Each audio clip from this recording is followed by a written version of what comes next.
one actually, I don't have anything at the top. I don't know why I said that.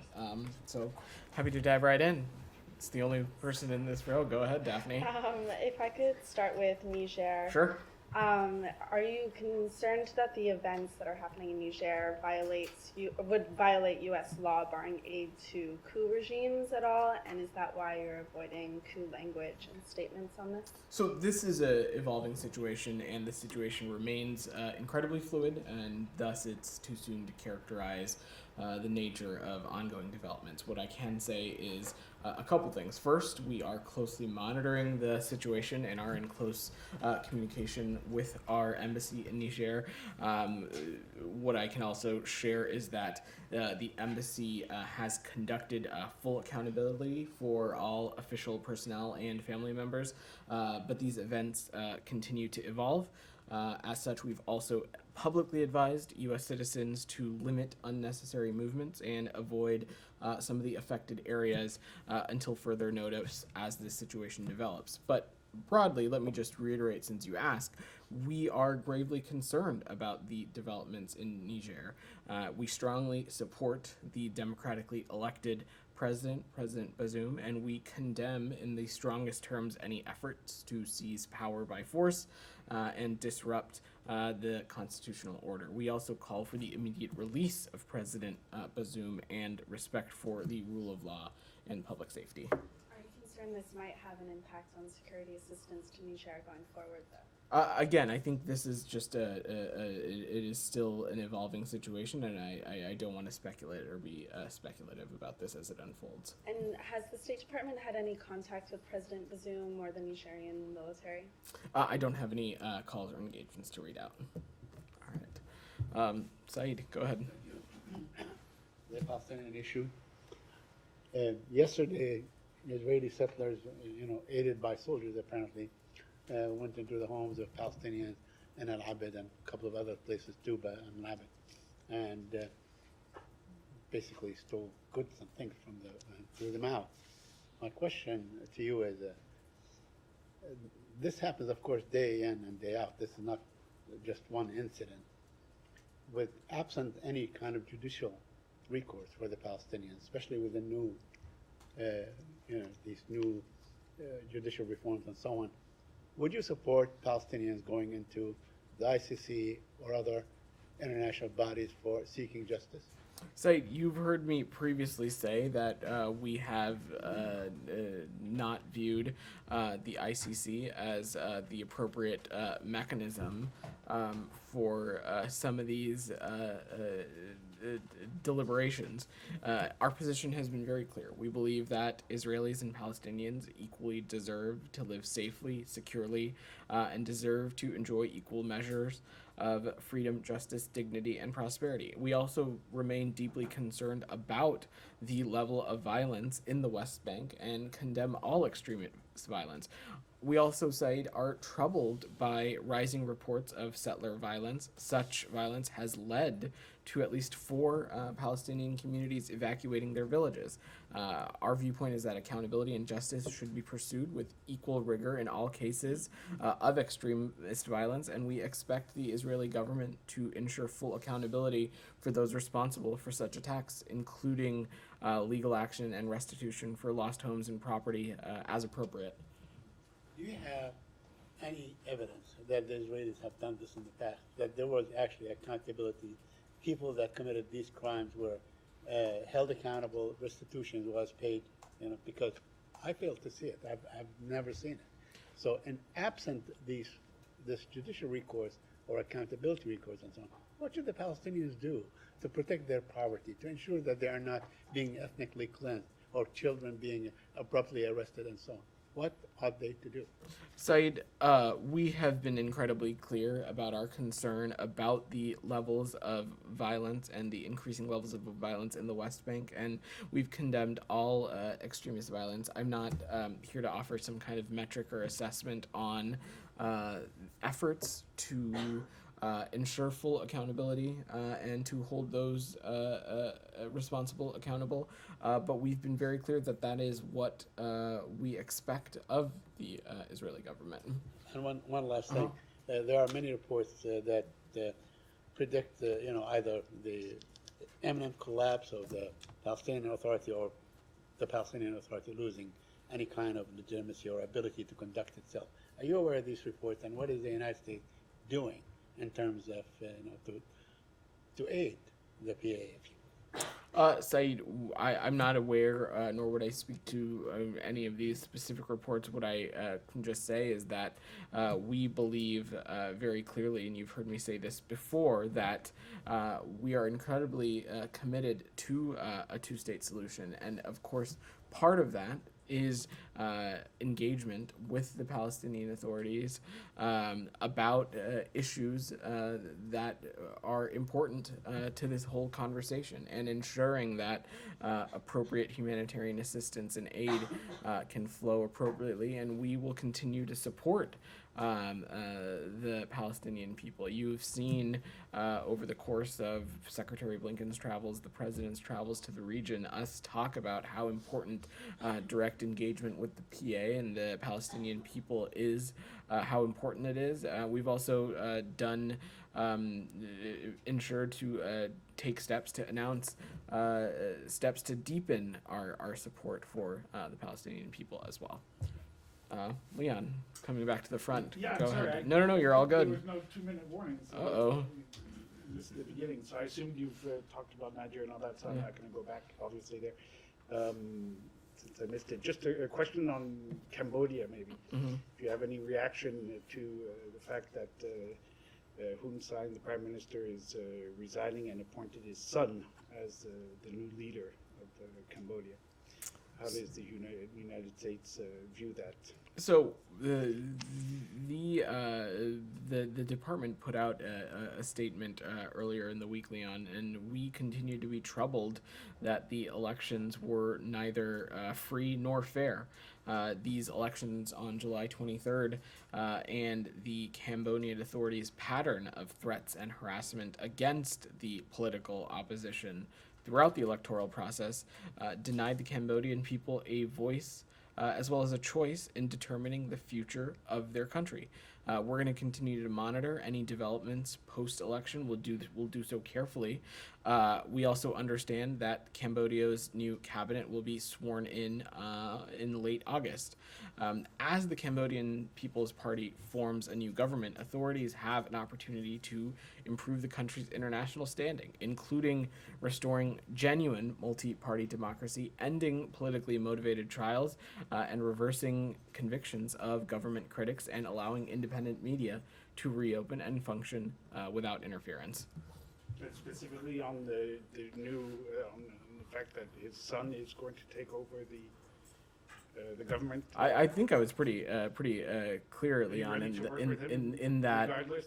I think we were incredibly clear that we were troubled by these elections, and we have not found them free nor fair, and certainly the way that they were conducted denied the Cambodian people a voice and a choice in determining the future of their own country.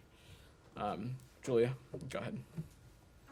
Thank you. I just wanted to ask if you've had any updates to share regarding the Rob Malley House Foreign Affairs request. We've seen reports that the State Department reached an agreement with them to have a briefing behind closed doors this week, perhaps even today. I was wondering if you could share a status update with that.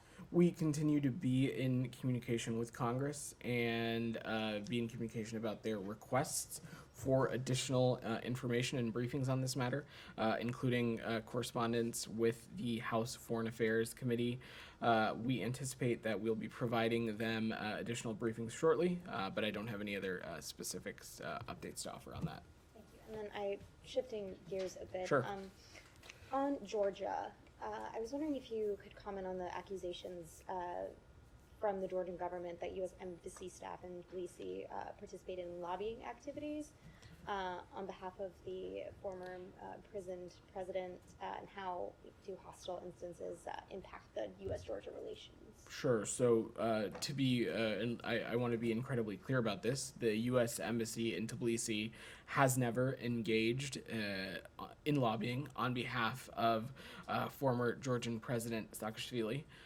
the embassy meets with a wide variety of people and organizations, as do our embassies and consulates across the world.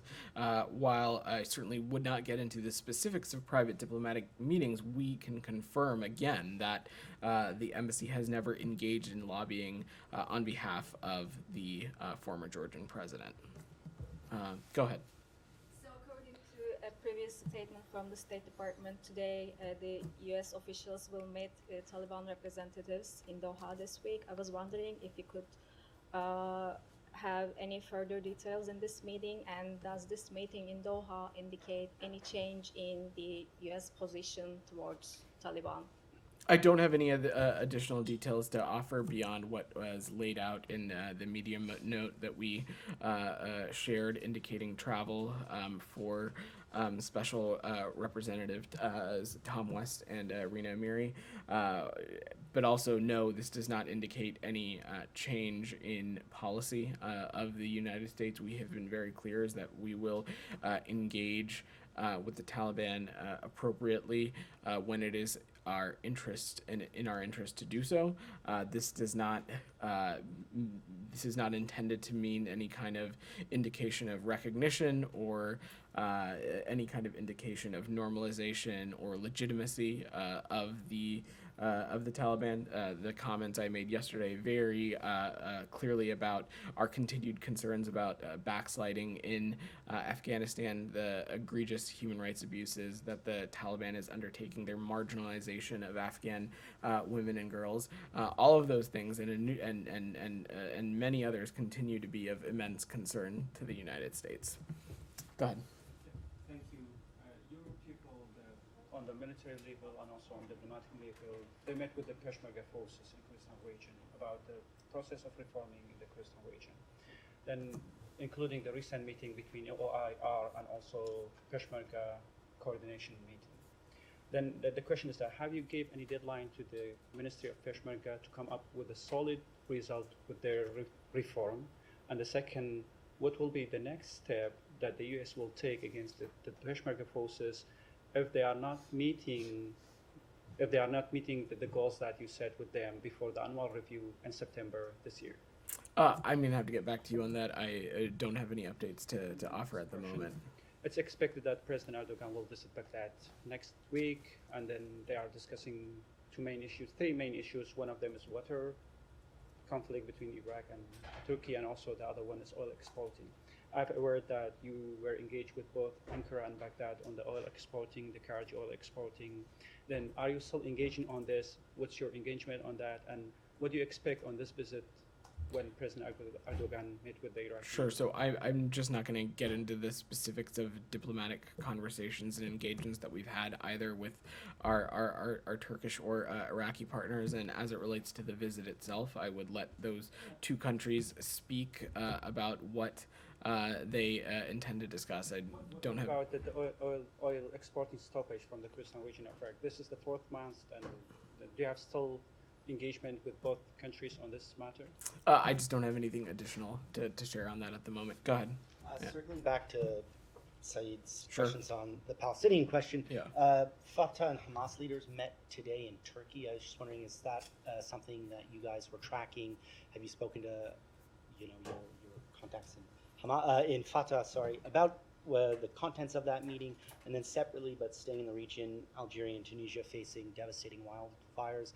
Are there any plans to send aid over there? Sure. So first, let me take your first question.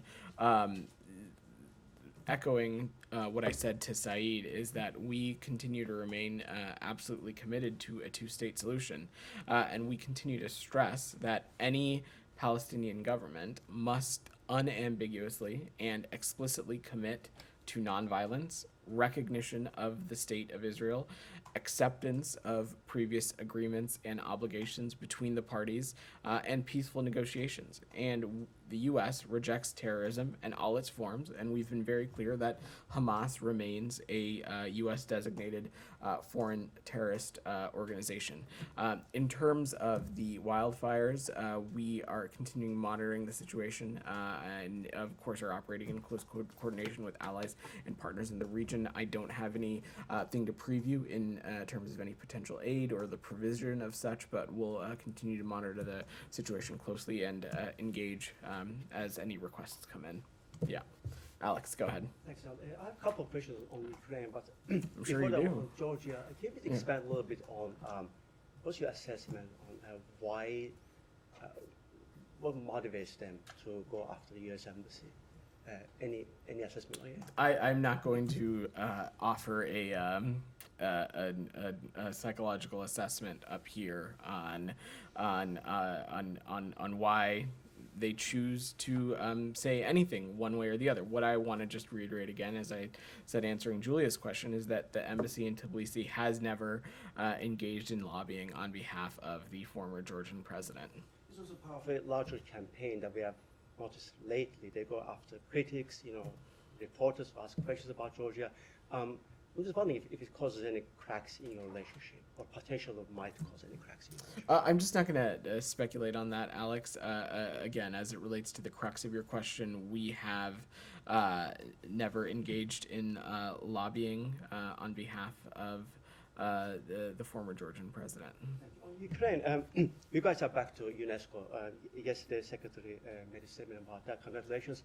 Now that you raise your flags, I'm just wondering if you think that Russia deserves to be in UNESCO, given everything it has done, most recently last weekend in Odessa.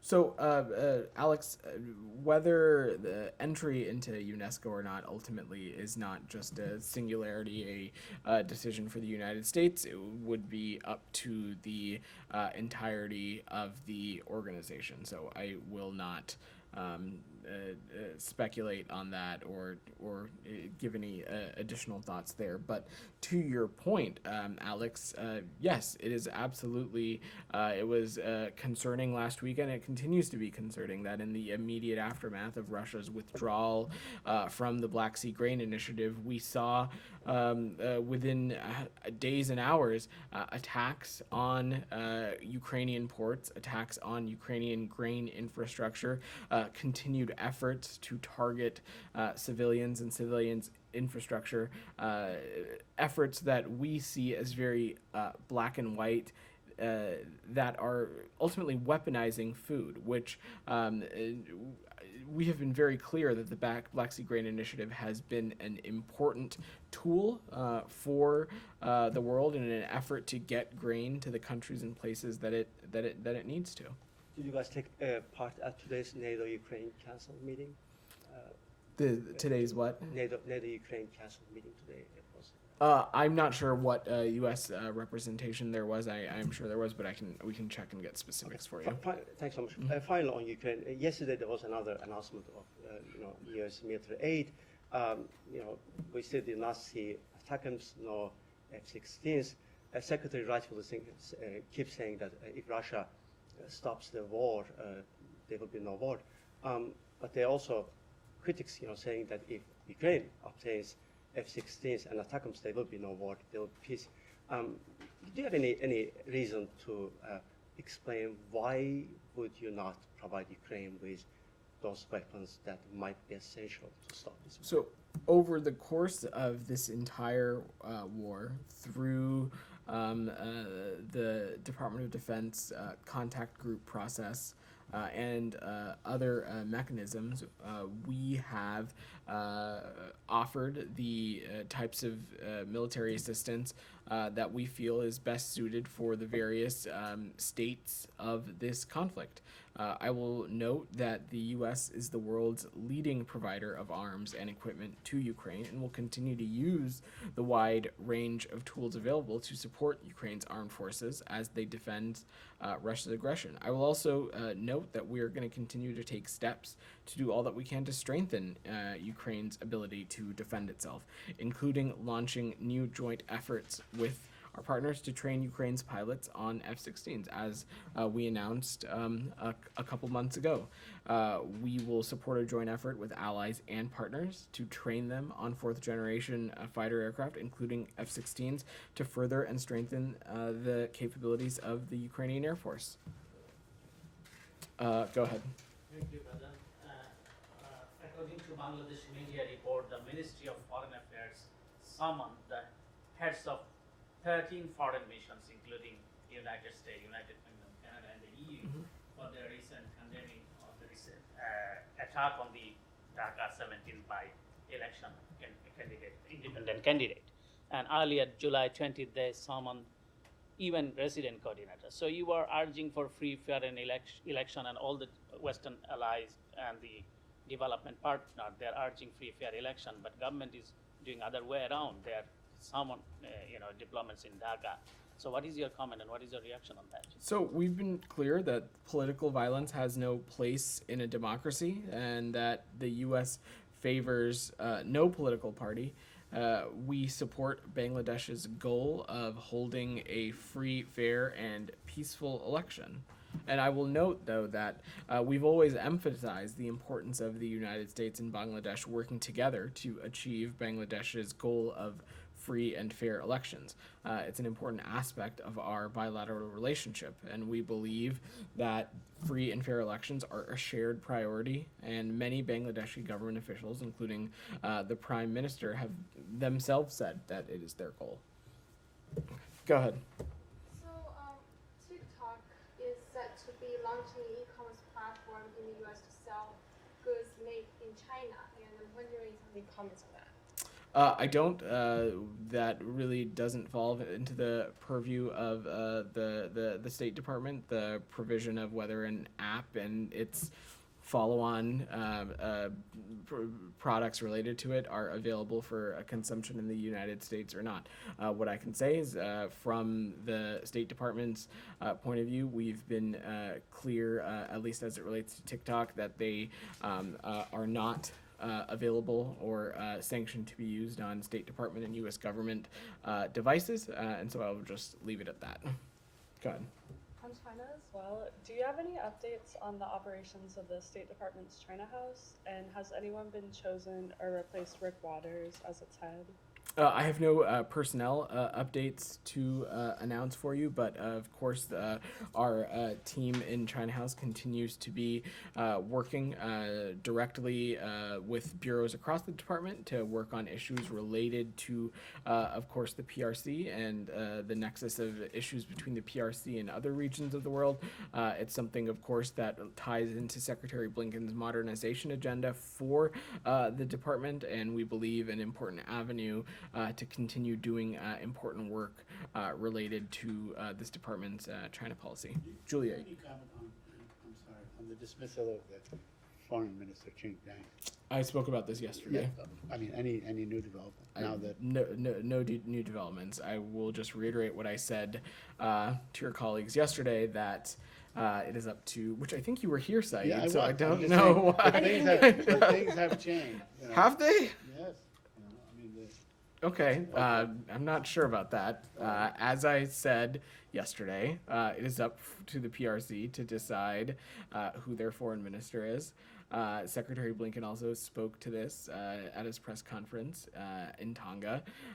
He has known Foreign Minister Wang Yi for a long time and has had the opportunity to engage with him over a number of instances, including most recently in Jakarta and in Beijing before that. We think it is important for us to continue to maintain open lines and open channels of communications with PRC officials. Julia, and I'll come back to you, Leon. Go ahead. I wanted to ask about reports that the Pakistani foreign minister spoke with Sergei Lavrov about the Black Sea Grain Initiative. Is that something the State Department's aware of, and are there any updates on that front? I will leave it to those two countries to read out any calls or engagements that they might have had. What I can share is that Secretary Blinken, and I believe I spoke a little bit about this yesterday, had the opportunity to speak with Foreign Minister Bhutto Zardari as well. They spoke earlier in the week, and they, of course, discussed a number of issues that I talked about yesterday. A commitment to the people of Pakistan, highlighting the economic success of Pakistan, how that remains a top priority for the United States. They also, of course, discussed the destabilizing effects of Russia's war in Ukraine, and how that is a shared priority for the United States and Pakistan, and of course, food security and Russia's weaponization of grain in the context of all that, of course, continues to be a top priority for us as well. Quickly, any predictions for the U.S. women's national team match tonight? I feel like if I make a prediction and it doesn't go well, you guys are going to come back to me tomorrow. But I think they're going to win. I think this is a phenomenal team. If you watched the match earlier in the week, I think they had amazing performance against Vietnam, and so looking forward to catching it later this evening. So I think they're going to do great. Leon. The secretary will give them some luck. Well, he had the opportunity, some of you probably saw, he had the opportunity to speak with them briefly yesterday. So I know we're all really excited about that. Valent, I obviously we talked about this yesterday, but I'd be remiss if I didn't ask if it hasn't been asked already. Just an update on two cases: the one of Trevor Reed and Travis King. On Trevor Reed, do we know anything more about the circumstances to which it happened and what his health condition is right now? I don't have any other updates on this, Leon. Out of privacy concerns, I spoke a great deal about this yesterday, but don't have any other updates. And out of privacy concerns, we really won't have any additional information to share. And on Travis King, any communication or something from the North Koreans? No updates or news to share or anything to read out. What I will just reiterate again is what I said yesterday, is that his well-being and getting as much information as possible about his status and well-being continues to be a top priority for the United States. Did you have your hand up? No. Okay. All right. One more, then we'll... Will you brief the House of Foreign Affairs and Congress about Rob Malley this week? Julia asked that question a couple minutes ago, so we're gonna leave it and at then that. Thanks, everybody. We're gonna wrap. Any... Thank you.